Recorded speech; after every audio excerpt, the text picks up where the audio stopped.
The butterfly. Once there was a butterfly who wanted to find a girlfriend. He wanted to choose the prettiest flower, but there were so many flowers that he didn't know which one to pick. First, the butterfly flew to a daisy. In France, people call this flower Marguerite.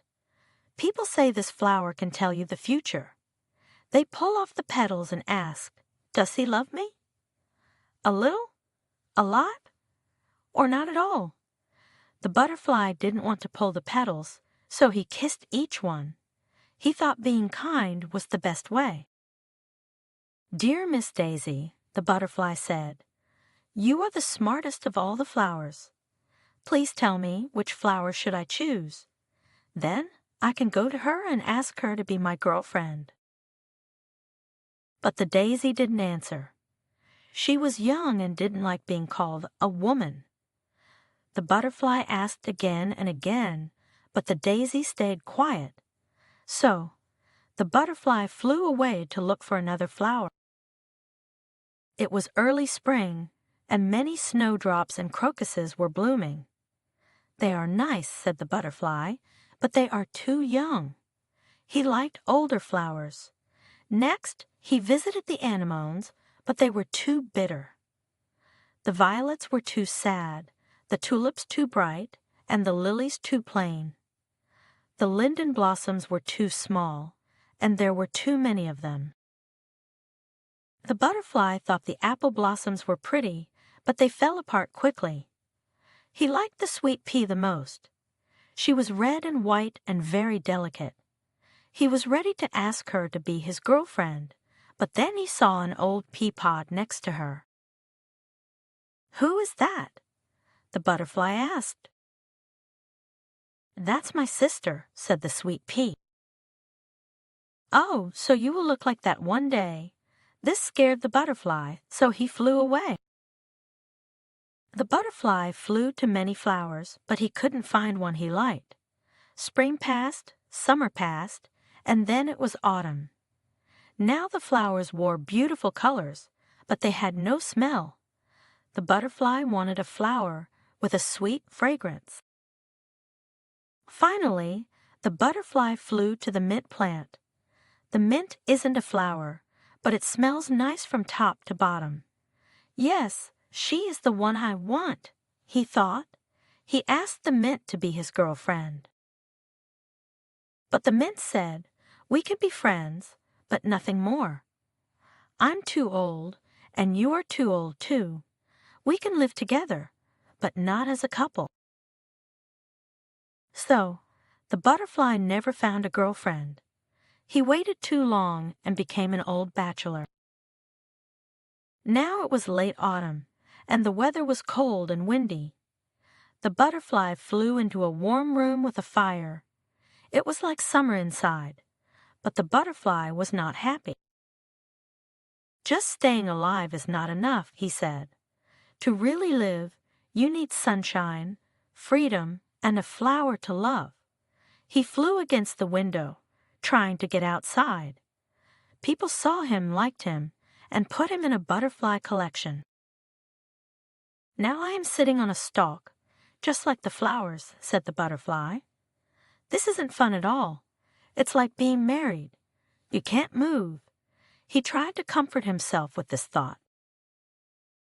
But the potted plants in the room said, "That's a sad way to think." "You can't trust what potted plants say," thought the butterfly. "They spend too much time with humans." The butterfly. The butterfly wanted a sweetheart, and naturally, he wanted one of the prettiest of the dear little flowers. He looked at each of them. There they all sat on their stalks, as quiet and modest as little maidens ought to sit before they are engaged. But there were so many to choose from that it would be quite difficult to decide. So the butterfly flew down to the daisy, whom the French call Marguerite. They know she can tell fortunes. This is the way it's done.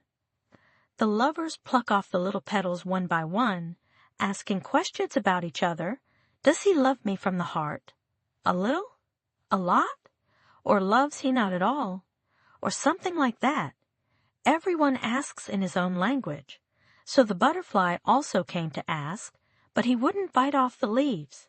Instead, he kissed each one in turn, thinking that kindness is the best policy. "Sweet Miss Marguerite Daisy," he said, "you're the wisest woman of all the flowers. You can tell fortunes. Tell me, should I choose this one or that one? Which one am I to have? When you have told me, I can fly straight to her and propose." But Marguerite answered not a word. She resented his calling her a woman, for she was unmarried and quite young. He put his question a second time, and then a third time, and when he still get a word out of her, he gave up and flew away to begin his wooing. It was early spring. The snowdrops and crocuses were growing in abundance. "They're really very charming," said the butterfly. "Neat little schoolgirls, but a bit too sweet." For, like all very young men, he preferred older girls. So he flew to the anemones, but they were a bit too bitter for his taste. The violets were a little too sentimental, the tulips much too gay, the lilies too middle class, the linden blossoms too small, and besides, there were too many in their family.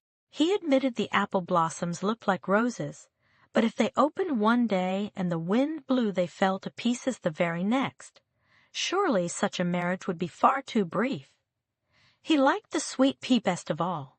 She was red and white, dainty and delicate, and belonged to that class of domestic girl who is pretty yet useful in the kitchen. He was about to propose to her when he noticed a pea pod hanging nearby, with a withered flower clinging to it. "Who's that?" he asked. "It's my sister," said the pea flower. "Oh, so that's how you'll look later on." This frightened the butterfly, and away he flew. Honeysuckles hung over the hedges. There were plenty of those girls, long-faced and with yellow complexions. No, he didn't like that kind at all. Yes, but what did he like? You ask him. Spring passed and summer passed. Then autumn came, and he was still no nearer making up his mind. Now the flowers wore beautiful, colorful dresses, but what good did that do? The fresh, fragrant youth had passed, and it is fragrance the heart needs as one grows older, and of course dahlias and hollyhocks have no particular fragrance. So the butterfly went to see the mint. It's not exactly a flower, or rather it's all flower, fragrant from root to top, with sweet scent in every leaf. Yes, she's the one I want. So at last he proposed to her. But the mint stood stiff and silent, and at last said, "Friendship, if you like, but nothing else. I'm old, and you're old too. It would be all right to live for each other. But marriage, no, don't let's make fools of ourselves in our old age." And so the butterfly did not find a sweetheart at all. He had hesitated too long, and one shouldn't do that. The butterfly became an old bachelor, as we call it. Now it was a windy and wet late autumn. The wind blew cold down the backs of the poor, trembling old willows, and that made them creak all over. When the weather is like that, it isn't pleasant to fly about in summer clothing outside. But the butterfly was not flying out of doors. He had happened to fly into a room where there was a fire in the stove, and the air was as warm as summer. Here he could at least keep alive. But just to keep alive isn't enough, he said. To live you must have sunshine and freedom and a little flower to love. And he flew against the window pane, was noticed by people, admired, and set on a needle to be stored in a butterfly collection. This was the most they could do for him. "Now I'm sitting on a stalk, just like the flowers," said the butterfly. "It isn't very much fun. It's just like being married. You're bound up so tightly." He comforted himself with this reflection. "A poor consolation after all," said the pot plants in the room. "But you can't take the opinion of pot plants," thought the butterfly. "They converse too much with human beings.